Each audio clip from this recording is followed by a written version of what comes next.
The 14-day tour started in one of the cleanest cities in Africa, Windhoek, Namibia. We spent the first day leisurely exploring the city of Windhoek. The group were introduced to our tour guide in the evening, and we spent a few hours bonding and getting to know each other at the iconic Joe's Beer House. The next morning, after a hearty breakfast, we took to the road in a luxurious, air-conditioned overlanding bus to the Trailblazers campsite in Ganzi, Botswana. Ganzi welcomed us with the most spectacular sunset. While the food was prepared, the group learned a few felt tips during a Bushman walk. At the campfire, we were also entertained by Bushman dancing. After a refreshing night's sleep, we left for Mahun, close to the Okavango Delta. We set up camp at Island Safari Lodge with the Delta on our doorstep.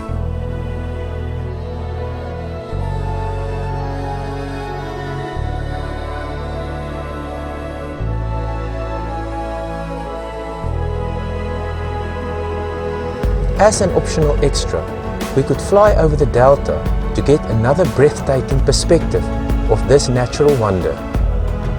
The next day we went on a Makoro trip on the Okavango Delta. It was an experience out of this world, sitting in a canoe with crocodiles and hippopotamuses mere meters away. We made a stop on one of the islands where we all went for a nature walk, being treated to animal sightings aplenty. After lunch, we returned to the starting point with the Makoros. On day 5, we went to Elephant Sands. Having lunch next to the road, our way there was a special treat. At Elephant Sands, we were overwhelmed by the sight of wild elephants at a watering hole just a stone's throw away.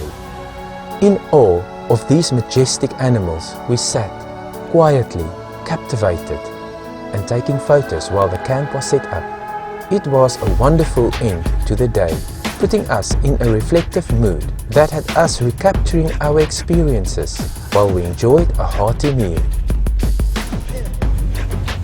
The next morning we left for the Tebe River Lodge outside the small town of Kasane, which is close to the Chobe River.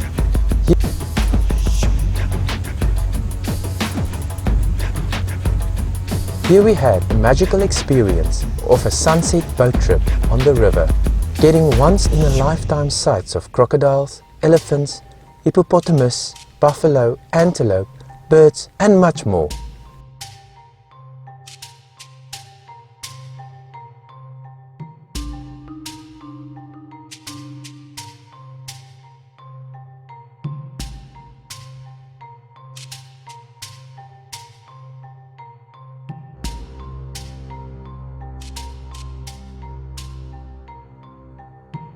The sunset over the Chobe was a breathtaking sight. The next day, we crossed the border to Zimbabwe. Our destination, the magical Victoria Falls. For 2 nights, Shearwater Explorer Village was our home.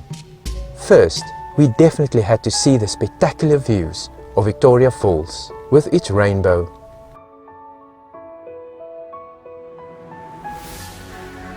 There was a vast choice of extra activities we could take part in, including bungee jumping off the bridge connecting Zimbabwe with Zambia, gorge swinging, having a scenic flight over the Victoria Falls in a helicopter, whitewater rafting, and lots more. Another sunset cruise, this time on the Zambezi River, was a perfect end to the day.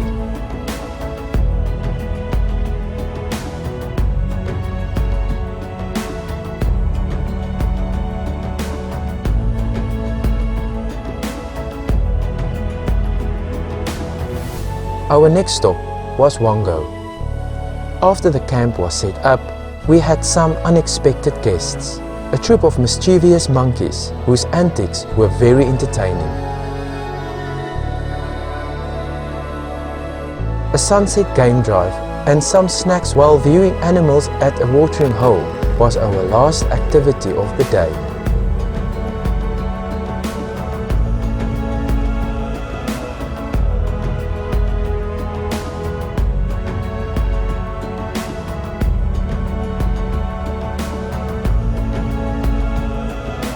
Our next stop was Big Caves, 40 kilometers outside of Bulawayo. Besides its awe-inspiring granite formations, it also boasts the highest leopard population in the world.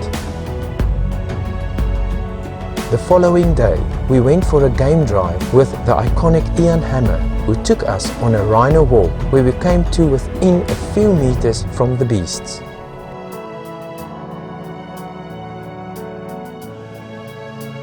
Ian also taught us a few secrets of surviving in the bush.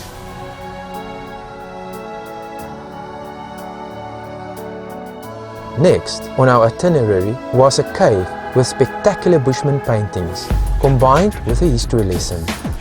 We then visited a Zulu warrior who told us the story of how he survived a leopard attack. With the trip nearing its end, we crossed the border to South Africa, staying over at Bulawayo just outside Messina. Having by this time become a global family, the members of the group cherished the last days spent together traveling to Johannesburg. We had to say goodbye, but we had memories we could treasure forever.